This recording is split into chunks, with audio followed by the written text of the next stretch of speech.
Hello, this is Anthony, and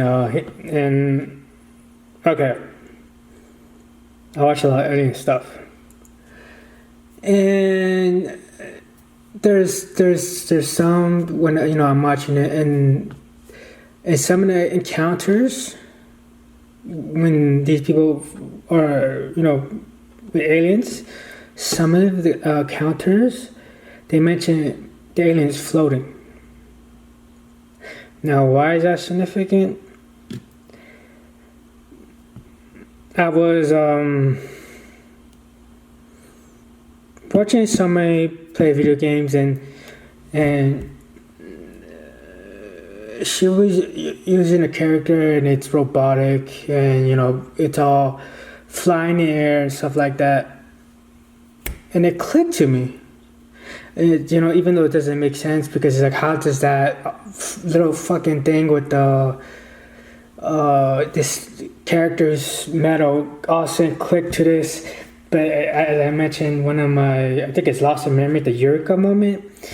It's basically I think it talks about James Cameron and his and I think I forgot which one it is, but it mentions the Eureka moment. Basically, you have piled up all this information, and then one thing, it could be something so small, no matter what, it will connect to something that's been building up from the past whatever years. Okay, so that's how I got. So even though I was watching this alien stuff, and they mention aliens floating and stuff like that, then I'm watching this person play this character who's metal, and I'm just watching her playing this thing. And then it came to me about the little aliens floating. It came to me about the aliens, the aliens they discovered in Mexico. Which, if you follow that, after they did studies, they did like a scan of the alien and all that other stuff. In the scan, it mentions that small alien. Physically, the way he's built, he couldn't move. If you try to move, he's breaking bones. This alien it's not possible for this alien to move. And they also, and here's another thing, when they were looking at this alien stuff, this mummy, or whatever you want to call it, alien body, or the way they're starting to put it, as different species that probably was before us. They mentioned on the chest there was this material that's like super rare, like so rare. I don't think it exists now, because I think it's all gone.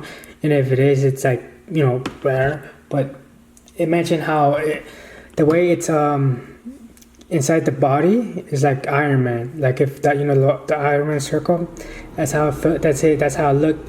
Like it was inserted into the body like Iron Man. Okay, so how I was gonna think about that. So then so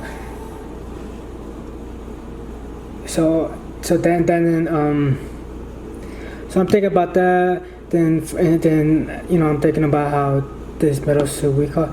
And I'm thinking, how would that alien be able to fly unless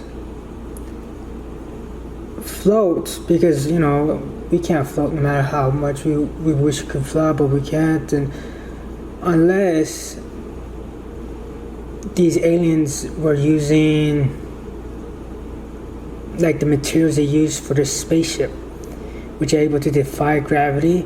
So either that little chest thing is either that piece of metal that helps him float in the air, or the suit he might be wearing, if he's wearing a suit or clothing, to helps him float in the air, so since he doesn't have to move but just float and shit like that.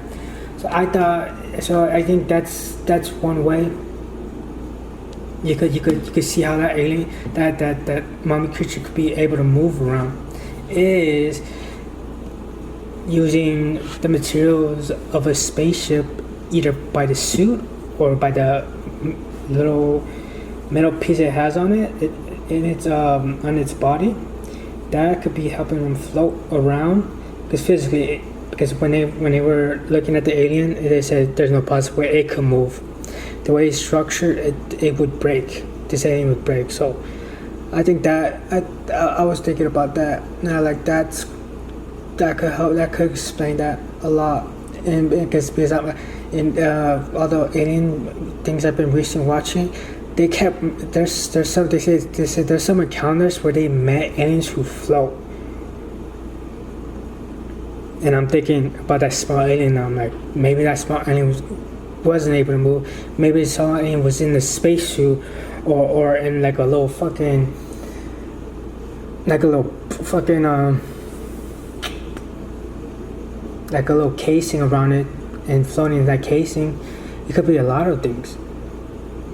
And that's how you could essentially say this thing was able to move around Earth freely without any help from, its extremities. So that's cool. And I think that's it. I think that's when we're,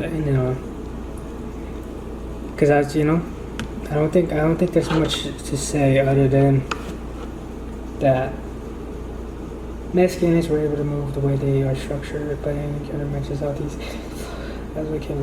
these alien ships. Yeah, that's all. The thing, because I just it was today at work. I was at lunch, and I just was watching this person playing this metal character, and oh, and that's the other thing I was thinking, how we're so confined in our way of thinking. Because the character she was playing was Ultron from Marvel's Ultron, and if I remember correctly, in the movies, I think he used like I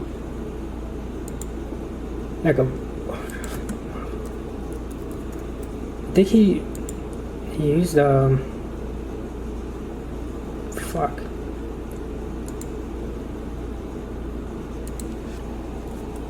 Oh, give me a second. I'm trying to look this shit up. I think he,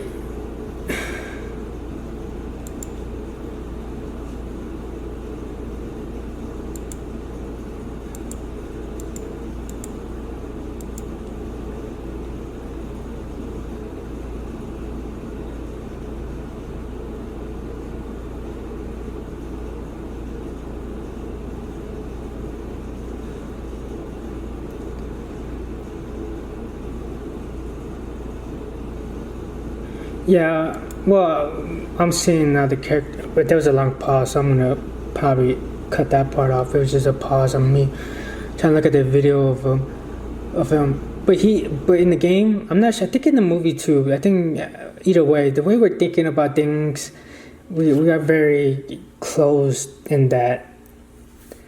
Because I just remember it's like Iron Man using when I figured out maybe these aliens were using actual UFO material.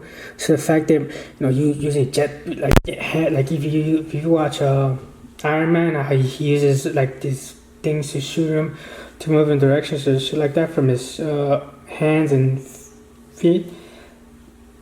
It doesn't have to be like that, because if you're aware of UFOs, the actual spaceship, they're defying gravity. They, at least from recall, they don't seem to have any any engines that would push them forward or back like we have. And I'm watching. I think it's the movie too. I think in the movie he's using like these like jet engines for his feet to fly around, shit like that. But in the game right now, I'm seeing he has like fire coming out of his feet, and how backwards we're still thinking. I'm like that when I thought that, like it's like essentially we could fly like Iron Man without the fucking fire burners and from our hands or from our feet. We could just use the technology, whatever aliens use, to maneuver. And to maneuver without using, recall.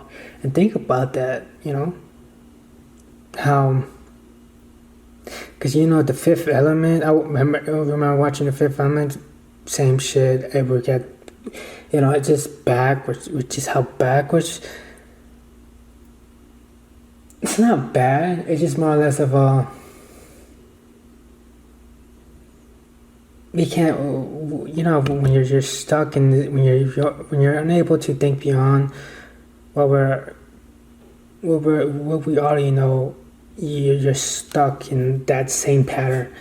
Because I even in my stories I do that. I'm using the same old things that were familiar, because that's what you call, like, there's this book I was writing. It was called Stranded. Wires. He's trying to fix something, but there's wires. I'm like, oh, that's so. It's like, I'm thinking, like, that's so unfuturistic. But if you look at Star Wars, if you look at Star Trek, and how they have, saying where we're still trapped in that thing, that's how it's always going to be. When in the end, when we finally either say, what's up, aliens, how you doing, they're going to show us, hey, you could use this instead of that, and we could actually just fly without no engines and just fly here effortlessly, like effortlessly, like with no friction, no engine or whatever that makes it propel forward and backwards. I think that's the other thing this could be used as. It's just somebody who writes just hears that and it's like, oh, duh, we don't need fucking every fucking the future shit that their story is, and you have to fix or whatever. It's not what we have now.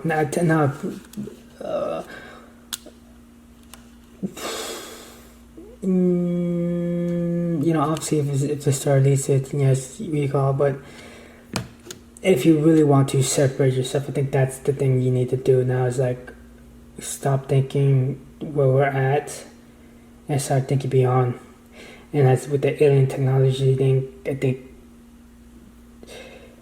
no longer are we going to be. I don't think the idea if it comes, whatever. I think in our evolution, if we're following through our evolution, we're going to have burners on our feet and on our hands or in our ships. But if we follow the alien evolution and that reality, and believing like, oh, they might come down and say what's up, and just technology and just throw it at our face. We're not using burners anymore. We're just using whatever we can to defy whatever they do to use to defy gravity, and it's not going to be burners. It's going to be some other shit. But yeah, I think that's cool. That's a cool idea. So it gives a better. I think it not solidified. It just gives you a better understanding that maybe I think it's true. These are real aliens, but this could give them give it credence to the fact that they don't have to move, but they can maneuver through our space with the technology they have, without using burners and shit like that. They could just use whatever gravity-defying science they have to do. But that's it. Short one. Cool. Yeah, bye.